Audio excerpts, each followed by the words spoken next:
The desert wind blew fine grains of sand across the temporary operations camp, rattling against metal containers and antenna wires that stretched into the fading evening sky. Inside the communications trailer, specialist Lena Torres adjusted the headset resting over her dark hair and leaned closer to the radio console. Screens glowed softly in the dim room, displaying maps, signal frequencies, and encrypted channels that linked the forward team to command headquarters hundreds of miles away. She had been sitting in that chair for 6 hours already, monitoring transmissions and relaying coordinates, while outside the rest of the task force prepared for a night mission deep in hostile territory. To most of them, Lena was just the radio operator, the voice on the headset, the person who passed messages back and forth. But tonight, that voice would become the only thing standing between the team and disaster. A group of Navy SEALs pushed through the trailer door, their boots clanking against the metal floor as they checked gear before departure. Their leader, Chief Mason Drake, removed his gloves and glanced at the console. His sharp eyes landed briefly on Lena before he turned to his men. "Comm set?" One of the operators shrugged toward her. "She says everything's good." Drake stepped closer, resting his hands on the back of a chair near the radio desk. "You're the comms operator tonight?" Lena nodded calmly. "Yes, Chief." He looked around the room at the equipment. "First time working with our team?" "Yes." Drake tilted his head slightly, studying her for a moment. "Hope you've got a strong voice." One of the SEALs behind him laughed quietly. "Because we're going pretty far out tonight," another added with a grin, "and the desert tends to eat radio signals." Lena didn't react. She simply adjusted a dial on the console and replied calmly, "Signal relays are already positioned. You'll have coverage." The man exchanged amused glances.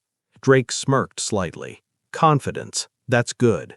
He leaned down closer to the desk. "But understand something. When things go bad out there, the only lifeline we have is the voice on this radio." Lena met his gaze steadily. "Understood." Drake nodded once, then motioned toward the exit. "Mount up." Within minutes, the convoy rolled out of the camp, vehicles disappearing into the darkening desert landscape. Inside the trailer, Lena watched the map screen carefully as small icons representing the team moved across the terrain grid. She spoke into the microphone. "Shadow Team, this is Overwatch. Radio check." Drake's voice came back through the speaker. "Shadow 1, reading you. Shadow 2, good. Shadow 3, good." Lena typed coordinates into the system and adjusted the antenna alignment. The convoy moved deeper into the empty desert, the darkness swallowing them as night fully settled across the landscape. For the first hour, the mission progressed smoothly.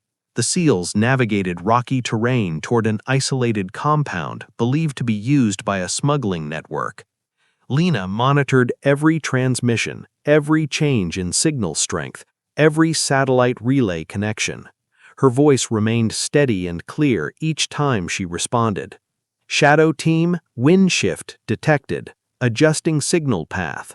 Drake replied casually. "Copy that, Overwatch." In the vehicle with him, one of the operators muttered with a grin, "She's pretty serious for a radio girl." Drake shrugged. "As long as she keeps talking, we're good." They didn't know Lena Torres had spent 4 years mastering advanced communication systems used in combat zones. They didn't know she could read signal interference patterns like weather maps. And they definitely didn't know that the calm voice guiding them through the darkness had already saved 3 patrols earlier that year by rerouting communications during equipment failures. 2 hours into the mission, the convoy reached the hills overlooking the target compound.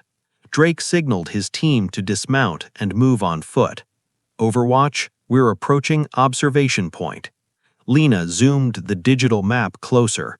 "Copy. Thermal satellite scan shows limited movement in the compound." Drake whispered to his men, "Looks quiet." They advanced carefully across the rocky slope, weapons ready. Suddenly, one of the operators froze. "Tripwire." The thin wire stretched across the ground, nearly invisible in the dark. Drake crouched beside it, inspecting the device attached to the other end. "Explosive trigger," he muttered under his breath. "They expected visitors."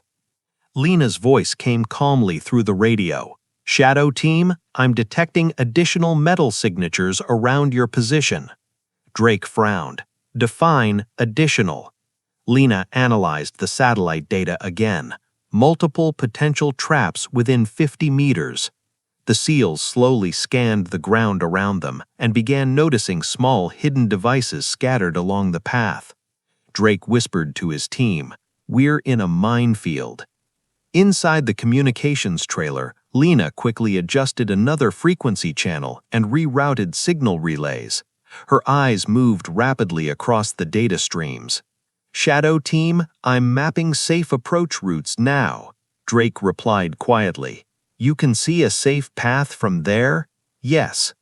The SEALs exchanged skeptical looks. One operator muttered, "She's looking at a screen." Lena spoke again, calm and precise. "Shadow 1, take 3 steps left, slowly." Drake hesitated, but followed the instruction. His boot landed inches from a buried device he hadn't noticed before. He froze. Lena continued, "Stop. Now forward 2 steps." The team watched carefully as Drake moved exactly where she instructed. No explosion, no trigger. Drake spoke softly into the mic. "Keep talking." For the next 10 minutes, Lena guided the entire team through the hidden minefield, using nothing but satellite data, signal mapping, and a calm voice over the radio. Each step placed them safely between explosives they could barely see in the darkness. Finally, the team reached the ridge overlooking the compound. Drake exhaled slowly. "Overwatch, remind me not to doubt the radio operator again." But the mission wasn't over yet. As they prepared to observe the compound, Lena's screen suddenly flickered with new signals. Her eyes widened. "Shadow Team, be advised, multiple vehicles approaching your location from the south." Drake turned quickly. In the distance, headlights were already appearing along the desert road. "How many?" Lena zoomed the feed. "At least 6 trucks." Drake's voice hardened. "That's a lot of company." One operator whispered under his breath, "We're exposed up here." Lena quickly analyzed terrain maps. "Shadow Team, enemy vehicles will reach your ridge in 7 minutes." Drake looked at his team. "Extraction is 20 minutes away." Silence fell across the hillside. They were trapped. Then Lena spoke again, her voice steady as ever. "Shadow Team, I have an alternate route." Drake replied instantly, "Let's hear it." Lena traced a path across the digital map. "There's a canyon path 1 kilometer north. It leads to a dry riverbed outside the enemy patrol zone." Drake glanced toward the dark canyon barely visible under the moonlight. "You sure?" Lena answered without hesitation, "Yes." Drake signaled his men, "Move." The team sprinted across the ridge toward the canyon entrance while enemy vehicles continued closing in behind them. Inside the trailer, Lena monitored every step through satellite tracking. "Shadow 1, turn right at the canyon fork." Drake followed the instructions exactly. The vehicles roared past the ridge behind them minutes later, unaware the SEAL team had slipped into the narrow canyon below. Lena continued guiding them through the twisting terrain until the team finally reached the dry riverbed where the extraction helicopter waited. As the helicopter lifted into the night sky, Drake removed his headset and leaned toward the radio microphone. His voice carried a different tone now. "Overwatch?" Lena replied calmly. "Go ahead, Shadow 1." Drake smiled slightly as the helicopter banked toward base. "Next time someone says radio operators just talk, remind them your voice just brought everyone home alive."